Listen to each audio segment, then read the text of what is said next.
nós vamos entrar como é que faz o cálculo do ICMS-ST na condição de substituto, mas empresas que não são optantes pelo Simples Nacional. No meu exemplo, eu sou um fabricante de aparelho de barbear, vou vender para um atacadista aqui no Rio. O valor das minhas mercadorias é 7 mil, o valor do IPI 728, o valor do frete 280. Quando eu sou contribuinte substituto, na realidade, eu vou mostrar a nota lá na frente, se destaca 2 ICMS, porque existe o quê? 2 fatos geradores. Tem um fato gerador próprio desse substituto, que é a sua própria saída de mercadoria, que a gente chama de fato gerador tradicional, na saída efetiva da mercadoria. Mas no momento que ele sai com a mercadoria, pressupõe-se que vai haver fato gerador futuro a ser realizado por quem? Pelo atacadista e pelo varejista, tendo em vista se a mercadoria está sujeita ao regime de substituição tributária. Então, esse contribuinte substituto, ele tem que olhar para a legislação do Estado de destino, no meu exemplo, ele está introduzindo a mercadoria dentro do Estado do Rio, e verificar qual é a base de cálculo de retenção, a base de cálculo das operações subsequentes. A base de cálculo de retenção está prevista no artigo 5º do livro 2 do regulamento do ICMS. Qual é a base de cálculo de retenção? Ou seja, a base de cálculo das operações subsequentes. É o valor de venda desse fabricante, mais IPI.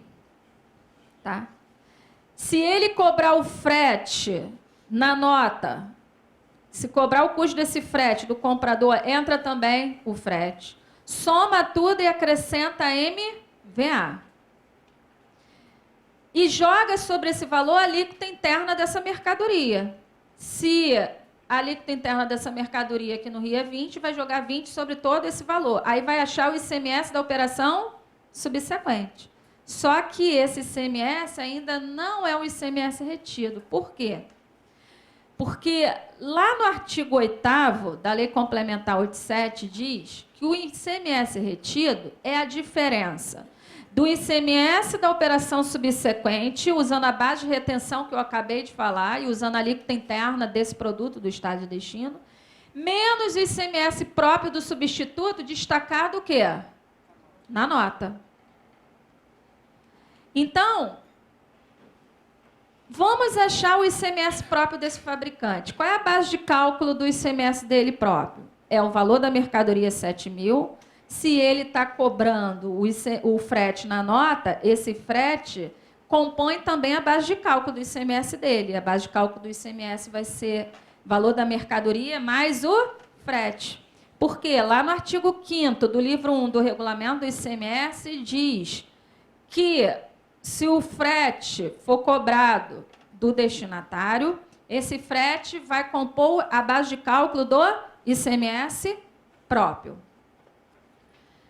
No meu exemplo, eu já estou usando a alíquota nova de 20%, que é 18 com mais 2 do Fundo Estadual de Combate à Pobreza. Então, deu um ICMS próprio desse fabricante de quanto? 1.456. Então, na nota fiscal dele,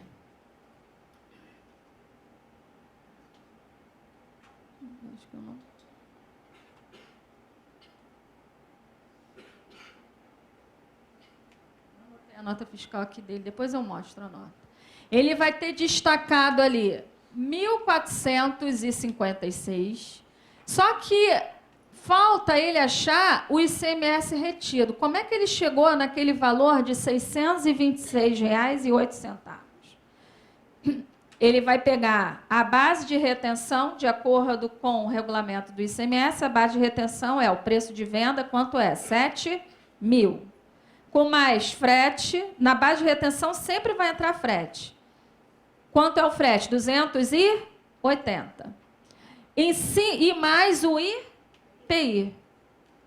Na base de retenção sempre vai entrar IPI. Por que o IPI não entrou na base de cálculo do ICMS próprio dele? que na base de cálculo do ICMS próprio dele só entra IPI se ele vender para consumidor final. Quem tiver contribuinte ou não do imposto, que estiver comprando para uso final. Só que no meu exemplo é um fabricante que está vendendo para um atacadista que vai o quê? Revender. Então, a base de cálculo do ICMS próprio dele, ele não incluiu o IPI. Já na base de retenção, o regulamento a Lei Complementar 87 diz que a base de retenção é o valor de venda, mais o frete, mais o IPI, somo tudo e vou acrescentar a MVA. No meu exemplo, a MVA é de 30%. Onde eu peguei essa MVA? Fui lá no anexo 1 do livro 2. Fui lá na MVA original. Por que MVA original? Porque a operação é interna e o contribuinte substituto está dentro do Estado. Então, 30% sobre o somatório lá do valor dos 7.280 mais 728 deu uma MVA de 2.402,40. A legislação diz, tem que adicionar MVA. Então, você vai pegar a MVA, jogar sobre esse somatório e somar. Então, você vai somar os 7.280, que é mercadoria mais frete, mais os 728, que é IPI, e mais a MVA, que deu quanto? 2.402,40. Qual é a base de retenção, que é a base de cálculo das operações subsequentes? Deu 10.410,40. Eu sempre vou jogar sobre essa base de retenção a alíquota interna do estado de destino. No meu exemplo, a alíquota interna do estado de destino é quanto? 20%. Então, quanto deu de ICMS das operações subsequentes? 2.082,08. Esse é o ICMS-ST? Não. Porque diz a Lei Complementar 87/96, o ICMS-ST é a diferença do ICMS das operações subsequentes que você achou usando a base de retenção e jogando a alíquota interna, menos o ICMS próprio do substituto, que no meu exemplo, o ICMS próprio do substituto deu quanto? 1.456. Então, resultou quanto de ICMS-ST? 626,08. Esse ICMS é do fabricante? Não. Dentro desses 626,08 é o ICMS de futuras saídas de dois participantes do ciclo para frente. Quem são? Atacadista e varejista. Por quê? Porque quando o Estado te dá aquela MVA, é um percentual que ele estipulou, que jogado sobre o preço do fabricante, diz ele que tem como saber com muita boa precisão qual é o preço praticado pelo varejista. Então, ou seja, se você joga a alíquota interna sobre esse valor, você está tributando toda a cadeia para frente. Só que vocês sabem que essa MVA vão nas alturas, né? Não condiz realmente com o preço de venda praticado pelo varejista. Então, conclui-se o quê? Que a mercadoria estando sujeita ao regime de substituição tributária, para o Estado é maravilhoso, porque primeiro que ele antecipa todo o ICMS do ciclo para frente, no momento em que o fabricante ou importador botar para circular, se for operação interna, ou se o fornecedor estiver fora do Estado, no momento que ele der saída. Ele já arrecada de todo o ciclo. E segundo, que entendo que arrecada mais, porque a margem de valor agregado que o Estado estipula não condiz com o preço de venda praticado pelo varejista. E outra, que o ICMS é cobrado definitivamente na origem. Então, se esse substituído varejista teve um imposto retido com uma MVA de 100%, 105%, 58%,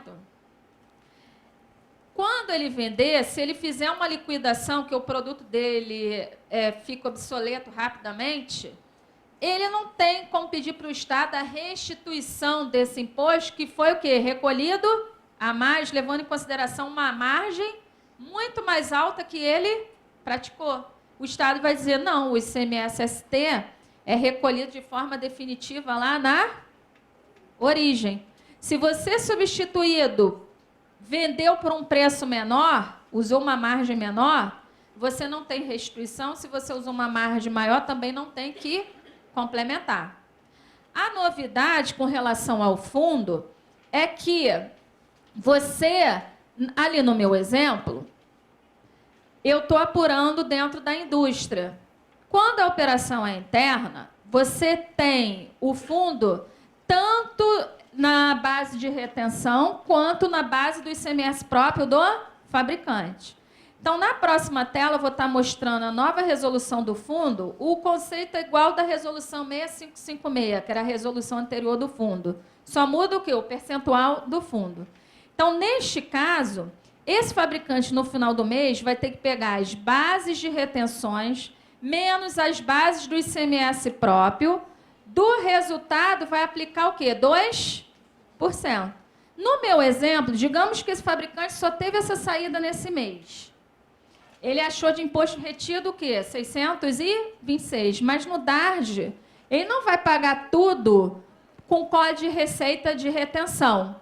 O que ele vai fazer? Ele vai pegar 10.410,40 menos a base de cálculo do ICMS próprio e jogar 2% sobre esse valor. Então, eu vou achar de fundo quanto? 62,60. No DARD, no canto esquerdo, daqueles 626,8, eu vou desmembrar. No canto esquerdo do DARD, vou colocar de ICMS-ST 563,48. E no canto direito, eu vou botar os 2% do fundo, que é o quê? 62,60. Só que vocês estão mais acostumados, quando a história de contabilidade, geralmente faz a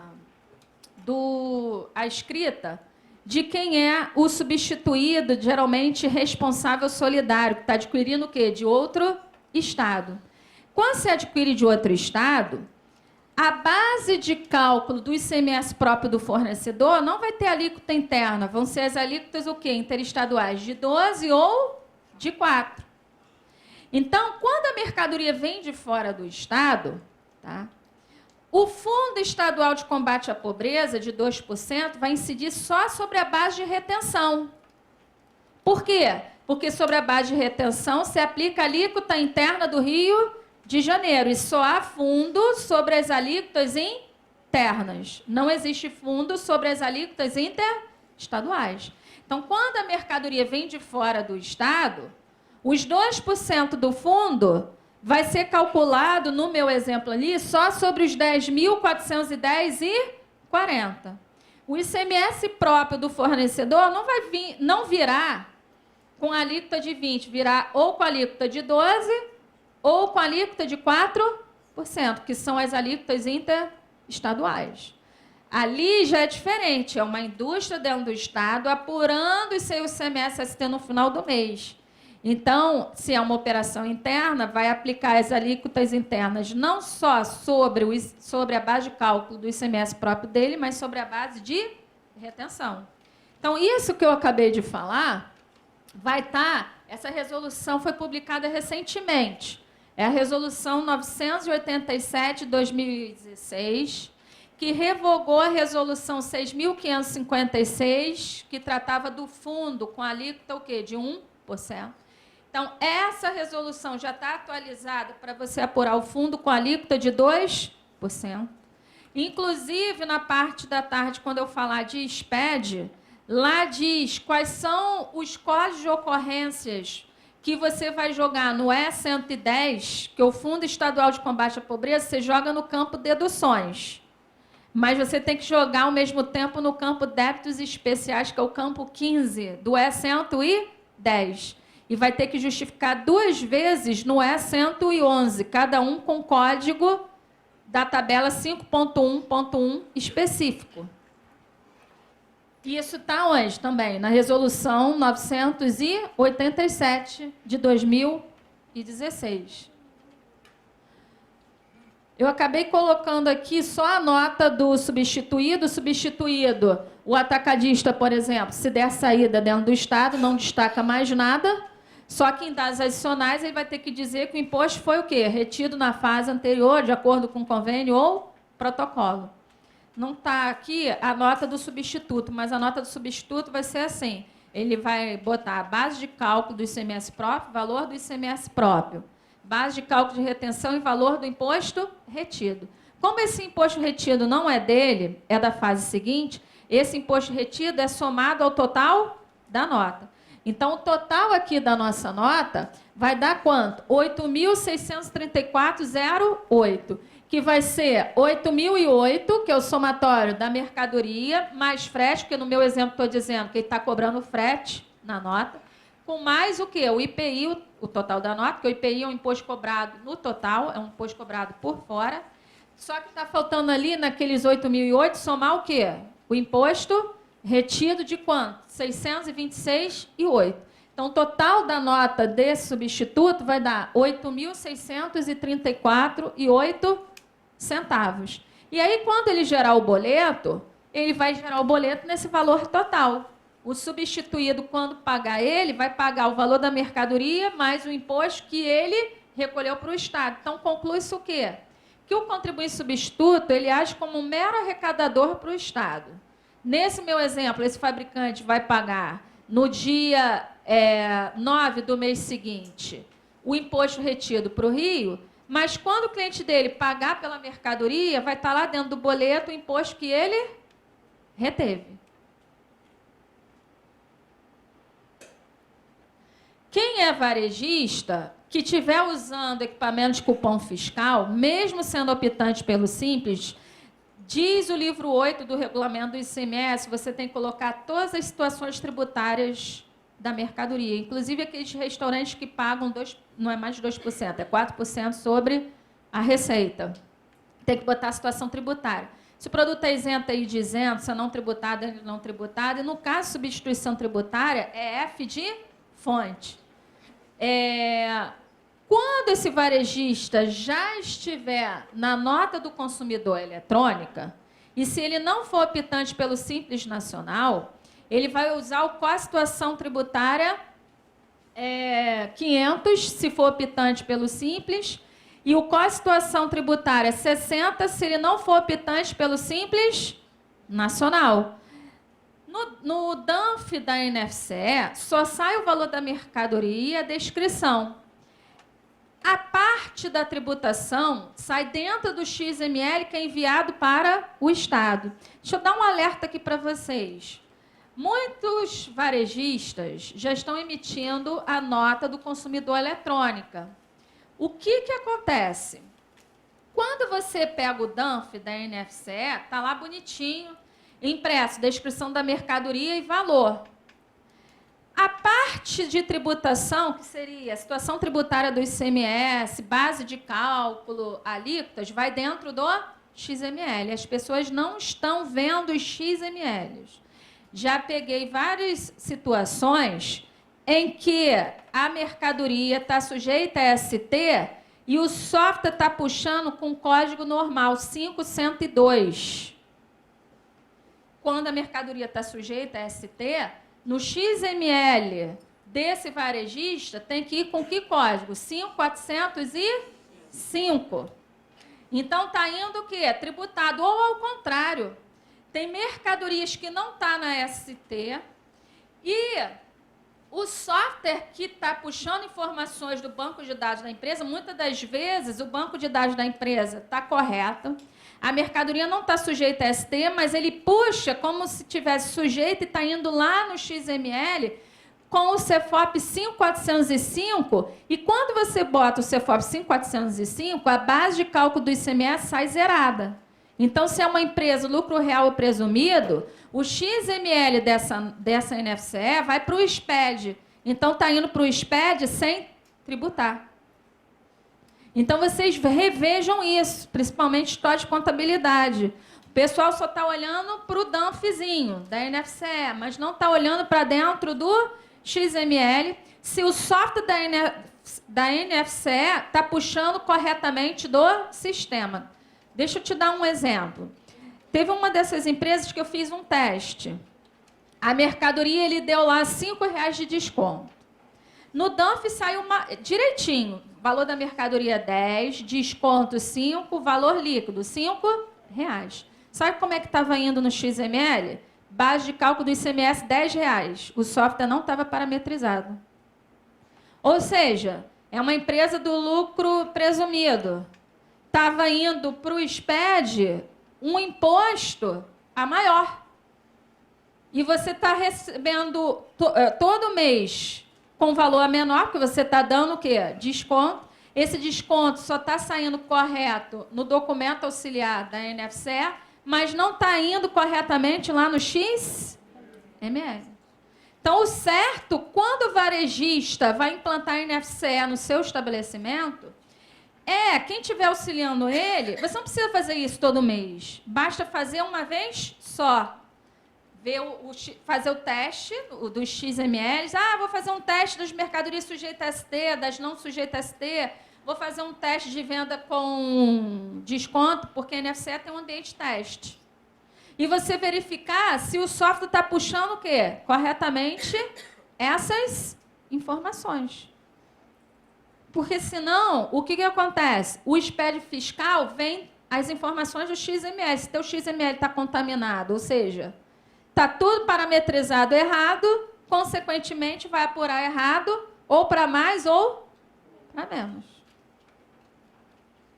Então, as pessoas estão plantando a NFCE, só olha para o DANF e deu certo, está saindo direitinho. E não está olhando o XML, que o que interessa para o governo do Estado não é o DANF, é o XML. E aí você pode ser pego aí por um auto de infração, ou até ser, na realidade, é um contribuinte de boa-fé, mas o Estado pode enxergar, poxa, essa empresa está querendo sonegar, porque a mercadoria dela não está sujeita a ST, ela está parametrizando tudo com código o quê? 5405, para não sair base de cálculo nem imposto destacado, para não ter que estar apurando. Porque eu, na condição substituído, já tive o quê? Meu imposto retido. Então, eu tenho que botar o CFOP 5405.